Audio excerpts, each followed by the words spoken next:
let's go next. Age of Wonders had a DLC, an update, Wyvern update, dragons, a new race of lizards, other things that I probably just completely neglected because I was like, wait, you can play as a dragon character. Very cool. And lizards. Look, lizard. Well, okay, they added the tome of evolution, right? They added some extra traits because the lizards came in. So you can see them on the screen, kind of, but the lizards by default gain the body trait of poisonous and a society trait of artifact hoarders, which makes both of those make sense, which I liked. So you get some poisonous you get chance for poison, you also get some resistance to, I mean, it's called blight, but like, let's be real, let's just call it poison for a second. Artifact hoarding, which, I mean, artifact hoarding is interesting, but like, let's read artifact hoarding for a second. Gain a tier 2 or tier 3 hero item after clearing an ancient wonder infestation. For infestation, that's very good. For ancient wonder, like, obviously, like, it's all right. Gain extra mana for unequipped hero items in your inventory and start with 2 random hero items. So basically, like, your goal is just what it normally is, which is just try and kill stuff to level up your hero. Yep. But in this case, you actually get mana for all that garbage staying in your inventory that you normally would just sell. Yeah, and if you play the dragon, I'm pretty sure the dragon leader, the leader type, has the gold version. Like, they get gold for hoarding artifacts. So if you pick this and use the dragon leader, you get both gold and mana for hoarding that junk, all the junk in your inventory. So if you're the dragon leader, you're probably going to take the artifact hoarder society trait. I feel like you're going to want to just take that. You're getting the bonuses on top of your already, like, dragon leader bonuses. Anyway, I on some level I like this society trait. I do. I like it thematically. I like it thematically. It seems OP. It seems OP to me. It seems OP to me, to you. I think it can be good if you're, well, obviously, like, if you're going and clearing the ancient wonders and infestations frequently. But, like, and sometimes you do get, I guess, you just get random drops. You can sometimes from, get like, random other drops. things. Yeah. But that's the other thing, is like, okay, like, yeah, there's definitely some RNG. There's some RNG. You gotta roll the dice well. This one's a roll the dice, and if you roll the dice really well, you're gonna pop off. Well, the other thing though, when you beat an enemy hero in combat, you either, like, capture them to your prison or your crypt, and then you can sell them, and then you get all their items. You sell them and get their items. Yeah. So you would want to do that with this trait as well, where you're just always selling the things in your crypt or your prison, so you get their items. So you're trying to be aggressive, which normally, I mean, like, you're trying to be aggressive anyway, because you're trying to level up your hero, because they're overpowered. Yeah. But, like, this is, like, even more incentive to be extremely aggressive early. You almost want to play this with, like, a barbarian trait and just be like, go kill shit. New events, extra little underground thing, excavating, digging earth can uncover resource nodes and magic materials, which is very cool. Dismantle city ruins. This 3-turn world map operation allows the removal of city ruins from a province, making it eligible for annexation. And then they added some quality of life changes, which, I mean, there's a couple, but I'm not really gonna necessarily go through all these. So let me see if they they were going to make some other changes, right? So most tactical combat summons now have a limited amount of turns to live. This is massive. This is massive because this was completely broken before. I'm not sure it's enough. It's good. I'm not sure it's enough though, because like, combat doesn't really last that long. A lot of, like, once you actually engage their army, it's maybe like 2 or 3 turns, and I'm not sure this is enough. It's a good change because combat summons were completely overpowered, right? But I don't know it's enough. If it's enough, I don't know if it is either. Yeah, but it feels very strong. I mean, like, I don't know what the middle ground is, to be fair. Maybe this is the middle ground for them. Basically, just summons last less time is the huge theme of this. Like, you can see it. It's just a lot of that. We'll just keep going there. War Shaman Invigorate. Changed from single action to a full action. Wait, Furies. Gained Frenzy. Base damage reduced from 12.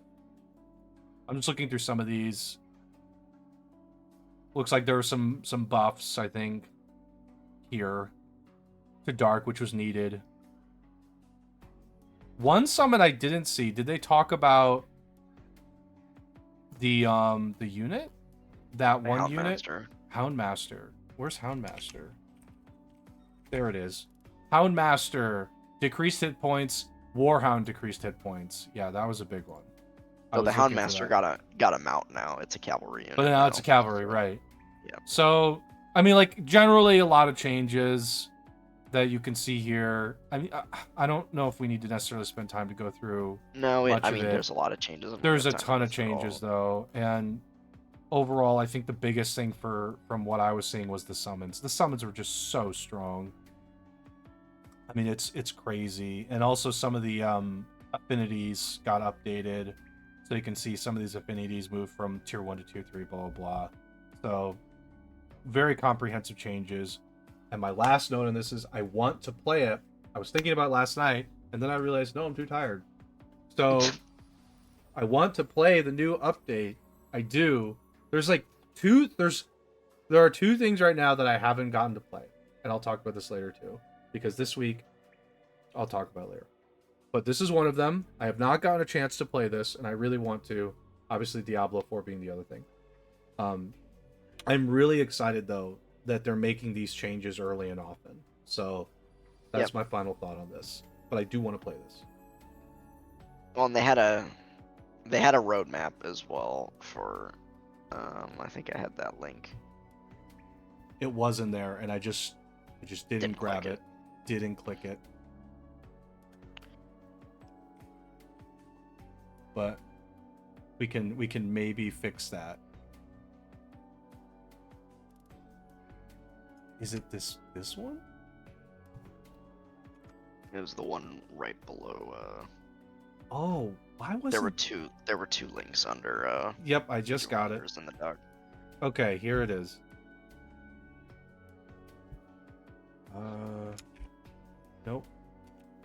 Nope. Why isn't that working? Oh god, how do I do the zoom in again? Control plus. You know, I would love to, but I don't think it's working for this one. All right, okay. We're doing it on this one. So this, we already talked about the Wyvern update. Watcher update, which I'm noticing there's nothing here for this, by the way. There's usually like a little icon, right? Major AI update. That's not a there's no like expansion. So the summer update is not coming with like any expansion. Oh wow. Right. That's just gonna be a free update, right? Yeah. There's no expansion. Major AI update. Which the game sorely needs. The AI is terrible. It needs to figure this out. Yeah. Research and empire building, okay? Underground map. I like that. The underground map feels very fair. And adjusting the research and the magic victory is also important, because magic victory is way easier to get than any of the other victory conditions. The province victory condition is not fun at all. It's just not. I'm like, the expansion one. Yeah. That one's not good. So no date on this one, just summer. Empires and Ashes, that's a DLC. That's Golem update. Oh boy. Free update. New item forge system. Okay, that's cool. Like that. War coordination, faction balance and identity, water gameplay. Yeah, water gameplay? There is no water gameplay. It's trash. It's terrible. So the frickin' boats just like ramming each other, it looks so jank. It's so stupid. It's really silly. So fair enough. This makes sense to me. Q4 2023. I mean, of all things that need to be updated, water is certainly not on the top of the list, so this makes sense. AI has to be number one. The AI is so bad. The AI is just the AI needs a tweak. It needs a tweak. I agree. It needs a tweak. It's not there. Anyway. So they're working on it. You know, the game has really good bones. And it was not that it wasn't good at release and fun, but Yep. you know, it still needs some more work, and they're working on it. They seem committed to it, and they're gonna keep working on it. So Yep. yeah, I'm excited. All right. Diablo 4 patch notes. Oh, interesting. I didn't know they did this way. Okay. So this is the June 27th. Let's just look at June 27th. oh yeah, it's June 27th. Okay. Let's not obviously go through all these. You do not need to go through like the gameplay fixes at the top, or yeah, don't worry about that. So let's see here. These are just issues they're fixing. Yeah. All the things at the top are just bugs. Yeah. Like crashes and bugs. Yeah. Oh, here's something interesting. Experience rewards. Significantly increase the experience reward for completing nightmare dungeons. Sure. Significantly increase the experience gained from killing monsters in nightmare dungeons. Sure, that's good. All good there. Balance changes. So we're getting a lot of we got a lot of balance changes here. Yeah. From what I heard, it was just they nerfed what? They didn't nerf anything. They buffed. They buffed everything. They mostly buffed like basic skills, like. Yep. And like about 10% or so. Yeah. So, you know, yep. People don't really like the builder spender, like basic, builder spender thing. It's kind of boring. But they're not going to change that, so they buff basic skills a little bit. Yeah. They didn't nerf anything. I'm looking if they changed anything with the skeletons. Nope, they didn't change anything with the skeletons there. I don't know what's going on with the text here. Okay, I'm just seeing a lot of buffs. That's what I heard too. Is there's just tons of buffs. They didn't nerf anything. Nothing like a huge buff, but they buffed everything a little bit. I think the big thing with this patch was what you talked about. The first was the EXP buffs to Nightmare Dungeon, and it was a lot. Apparently, from what I've heard, it was about 80% more EXP in Nightmare Dungeons. Good. So the grind to 100 is not nearly as bad anymore once you get into endgame, which is nice. It was pretty bad. Sounded horrible. Based on what I remember, it sounded just freaking terrible.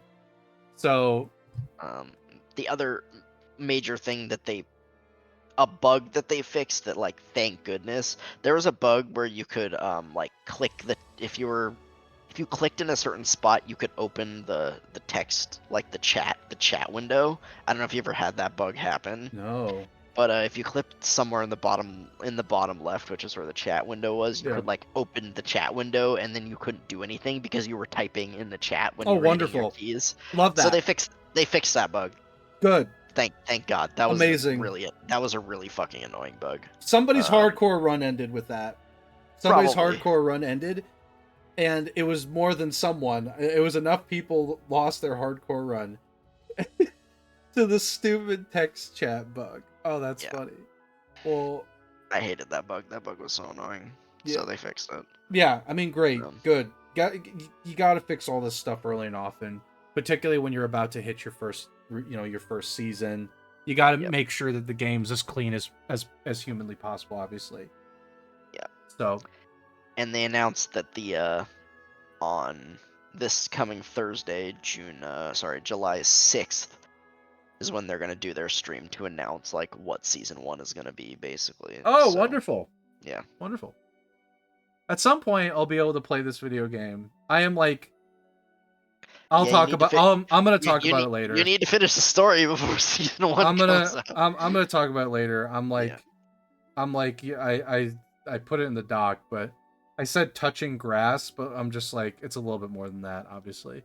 But yeah, I'm like, this is on my list still. It's just like, there have been some other stuff that has gotten in the way, and I'm hoping to actually be able to sit down this coming week. I've said that like a couple weeks too in a row. Yeah. But I like Age of Wonders and this are on the top of my list, and then Mega Man's on the back of my mind. Obviously, like I like Mega Man. Mega Man Battle Network is so fun. Every time I play it, I remember how fun it is and how frustrating it is. Yeah, and then you have to do a quest in the real world. Yeah. So, Anyway, point is, my goal is to try and, not just finish the story, but do try some endgame stuff. I'm not really like endgame obviously like is great, but I'm okay not doing a ton of endgame before season 1. Yeah. I'm more interested in just like experiencing it, and then I'm more interested in hardcore characters to like kind of switch up the flavor, if you will. So I think buffs are great, and I think these fixes are great, and I'm glad they're doing it. It makes me glad that I'm not necessarily like diving in too hard too, because then like, it's just like all good. It's gonna all be great. I'm like, oh look, give them time. things are just Give them better. time to fix the game Yeah, first. things are just better. So anyway, but yeah, these are all great. No complaints, obviously, with buffs and fixes. No complaints. Anyway, any other stuff for Nope. Diablo 4? We'll talk more about it the next week. Okay. We got three more things here. Okay, so we have. This is just a rumor I saw. I'm not sure. There's two pieces of this. One, remaking Black Flag, which interesting idea. Of all their games they've chosen to try and remake, this one. I'm also thinking of the second piece of this is you just announced Skull and Bones Ubisoft is going to go into a closed beta In August, right? and Skull and Bones, let's just throw this all out there. I don't even think we need to consider that even like a rumor. Skull and Bones is just based off of Black Flag. Like, let's be real here. So I want a universe where Skull and Bones comes out after the remake of Black Flag. Now that I've said those two things, if they remake this game, that's great.